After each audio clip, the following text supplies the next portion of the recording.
बुरा मानने वाली बात नहीं है बेटा। जिन बच्चों के मार्क्स 50 से कम है ना इस पेपर में, मैं उनसे बोलूंगा प्योरली जेईई मेंस ओरिएंटेड हो जाओ। ठीक है, प्योरली जेईई मेंस ओरिएंटेड हो जाओ। मैं यहां पे सवाल जरूर करा रहूंगा एडवांस के, ठीक, लेकिन घर पे आप केवल मेंस के सवालों की ही प्रैक्टिस करो। सबसे पहले अपना कैरियर बचाओ। 1 साल आप ड्रॉप ले रहे हो, ठीक है, ज्यादा एडवांस का झंडा मत उठाओ। अभी पहले अपने आप को मेंस पे प्रूफ कर दो। ये मैं उन बच्चों को कह रहा हूं जिनके कल के टेस्ट में 50 नंबर भी नहीं आ रहे हैं। समझ में आ रही बात? उनको बोलूंगा भैया पहले मेंस ओरिएंटेड होकर पढ़ाई करो और पहले मेंस में अपने आप को 99 परसेंटाइल पे खींच के लेके आओ। जिस बच्चे के 50 मार्क्स आ रहे हैं उस बच्चे की परसेंटाइल कल के पेपर में 60 से 70 परसेंटाइल है मेरे हिसाब से। बुरा मानने वाली बात नहीं है। कल के पेपर में जो बच्चा 50 से कम मार्क्स लेके आ रहा है ना, अभी वो 70 परसेंटाइल ओवरऑल 70-75 परसेंटाइल के हेरफेर में है। बहुत दूर है अभी वो, उसको और खूब मेहनत करनी है। उसको डिमोटिवेट नहीं होना है, इसको एज ए कमी की तरह ट्रीट करना है कि आपके अंदर बहुत अभी कमी है और आपको सुधार करना है। बात आई कि कैसे सुधार करें।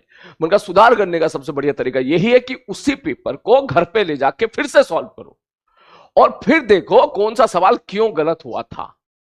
आपने इंडिविजुअल मुझसे मैसेज पूछे, मैं सबको रिप्लाई नहीं कर सकता, पॉसिबल नहीं है, ठीक। तो मैं इसलिए यहां पर ओपन प्लेटफॉर्म से सबको एक साथ बोल रहा हूं कि घर पे जाइए और उस पेपर को पूरा सॉल्व कीजिए, फिर से सॉल्व कीजिए, सुकून से बैठ के सॉल्व कीजिए, एक एक सवाल को सॉल्व कीजिए और एक एक सवाल को सॉल्व करके फिर देखिए कि आप कितने सवाल आप कर पा रहे हो, कितने मार्क्स आपके आ पा रहे हैं और फिर देखो कितने मार्क्स आए। उसके बाद देखो भैया सपोज तेरे नंबर आए मान के चल 60 और यहां तू कर पा रहा है 90, तो ये 30 नंबर का डिफरेंस क्यों आया? क्या वजह थी ये डिफरेंस आने की?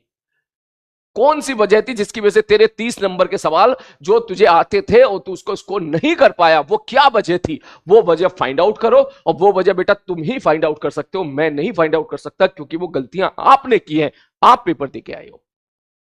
समझ मारी बात? और उसको फिर एक कॉपी में नोट डाउन कर लो सारी गलतियों को। अगर गलतियों को नोट डाउन नहीं करोगे तो अगले टेस्ट पेपर तक सब भूल जाओगे और फिर से वही गलतियां करके आओगे, ठीक। तो उन गलतियों को नोट डाउन कर लो। जैसे कि सर समझ में नहीं आया कि सवाल में क्या पूछा है, तो इसका मतलब आपको जो है इस चीज में थोड़ी क्वेश्चन की प्रैक्टिस करने की ज्यादा जरूरत है। सर ये सवाल क्लास में कराया था लेकिन वहां मुझसे नहीं हुआ, तो दैट मींस आपने क्लास नोट्स ठीक तरीके से नहीं पढ़े हैं।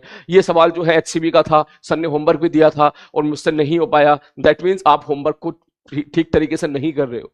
उसी प्रकार से आप केमिस्ट्री में जाओगे, इसका फॉर्मूला भूल गया, इसका मतलब फॉर्मूला भूल जाते हो, ठीक है। उस प्रकार से पहली बात तो मैकेनिक्स में इतने ज्यादा फॉर्मूले है नहीं, तो उस प्रकार के इसमें कैलकुलेशन मिस्टेक हो गई, इसमें डेटा गलत पुट कर दिया, इसमें कुछ और कर दिया, इसमें ग्राफ गलत रीड कर लिया। ये जो जो गलतियां आपने की है ना मेरे भाई, वो गलतियों को एक डायरी पे लिख लेना सारी गलतियों, ताकि नेक्स्ट पेपर जब आप देने जाओ तो वो गलतियां सारी की सारी आप पढ़ के जाओ कि भैया ये गलतियां मैंने पिछले पेपर में की थी जो मैं आगे नहीं करूंगा। वो कह रहा है सेफ स्कोर कितना होना चाहिए? 60 मार्क्स, 60 नंबर सेफ स्कोर है, 60 सेफ। लेकिन ये मैं आपको 99 परसेंटाइल के लिए बोल रहा हूं, ठीक है, 99 98 परसेंटाइल के लिए बोल रहा हूं। ये मैं आपको 94 93 91 90 परसेंटाइल के लिए नहीं बोल रहा हूं। मैं बोलूंगा टारगेट, बड़ा टारगेट रखो, क्योंकि पेपर तुम्हारा मेंस का था तो भैया मेंस के हिसाब से बात करूंगा फिर मैं। वो कह रहा 60 नंबर, अबे केवल तीनों सब्जेक्ट में, अबे ओ नवाब, 60 मार्क्स ओनली फिजिक्स में। हाँ, फिजिक्स में 60 नंबर आनी चाहिए हर बच्चे के हर हाल में।